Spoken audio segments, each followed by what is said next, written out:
Sa 5th International Islamic Finance Conference na ginanap dito sa Pilipinas, muling pinagtibay ng National Commission on Muslim Filipinos ang kanilang kontribusyon sa pag-unlad ng bansa mula sa iba't ibang serbisyo at programa ng mga Muslim Filipinos para sa pambansang kaunlaran.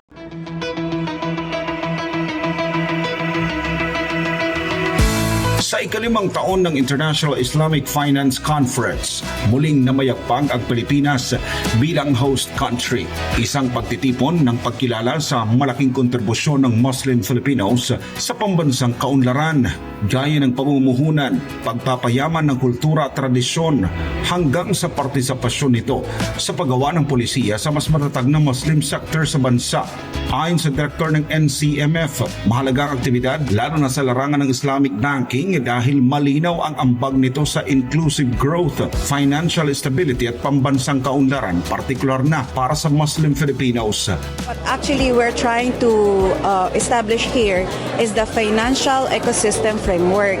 In 2019, Republic Act 11439 or the Islamic Banking Law was enacted into law, and in 2021, the IRR was under the Bangko Sentral ng Pilipinas.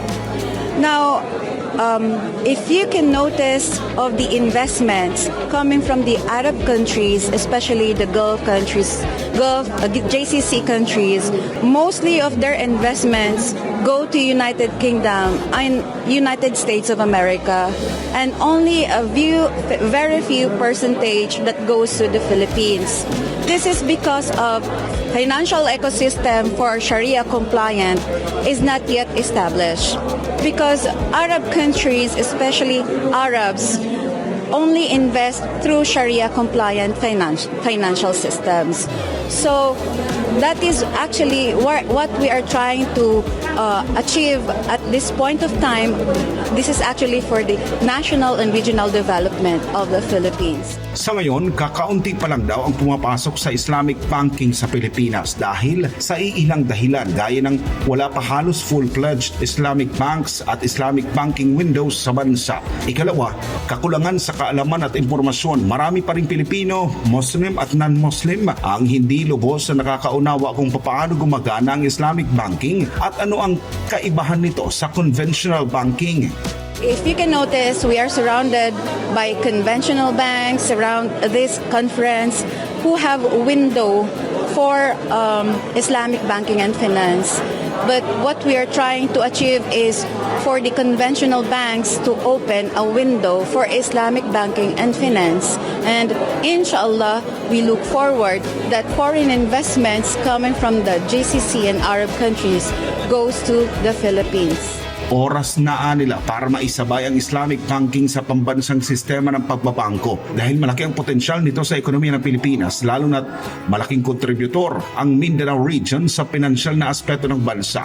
It is important for every Muslim Filipinos to have access in the Islamic finance, should we say, because this access will help them alleviate their situation in our society, because we know for the fact that our Muslim brothers and sisters are guided by the Muslim teaching on the commerce side, the Sharia law, and things need to be compliant before they can access. Now, with this, the Islamic financing, or they can access now with the support of Sharia compliant takapul. This will also help for them to access the product available in the conventional form. Para naman sa Finance Department ng Pilipinas, ikinatutuwa nila ang inisyatiba ng komperensya lalo na sa mga Muslim Filipino communities para mapalakas pa ang pagpasok ng Arab banking services sa mga Pilipino at may pagmalaki ang produktong halal ng Pilipinas patungo sa labas ng bansa. We appreciate very much all the contributions of our fellow Filipinos in the South, in Mindanao. The Muslim community is an integral part of our economy and very important to our economic growth story.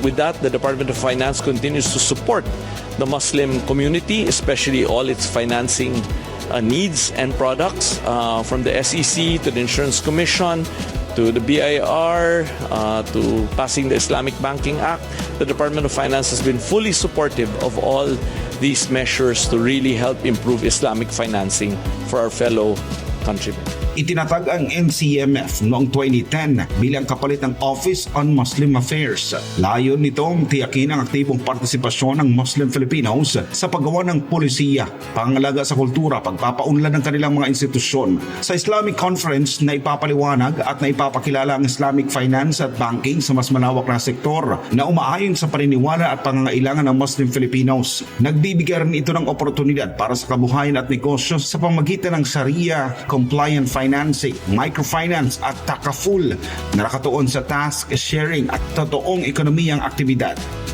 Makikita dito ang pagsusumikap ng NCMF na paunlarin hindi lamang ang kabuhayan at edukasyon ng Muslim Filipinos, kundi pati ang kanilang papel sa lumalawak na Islamic finance ecosystem sa bansa at rehiyon. Patuloy na isinusulong ng komisyon ang mga programang ito bilang tulay para sa mas malakas na boses at kontribusyon ng Muslim communities sa pambansa at regional na kaunlaran.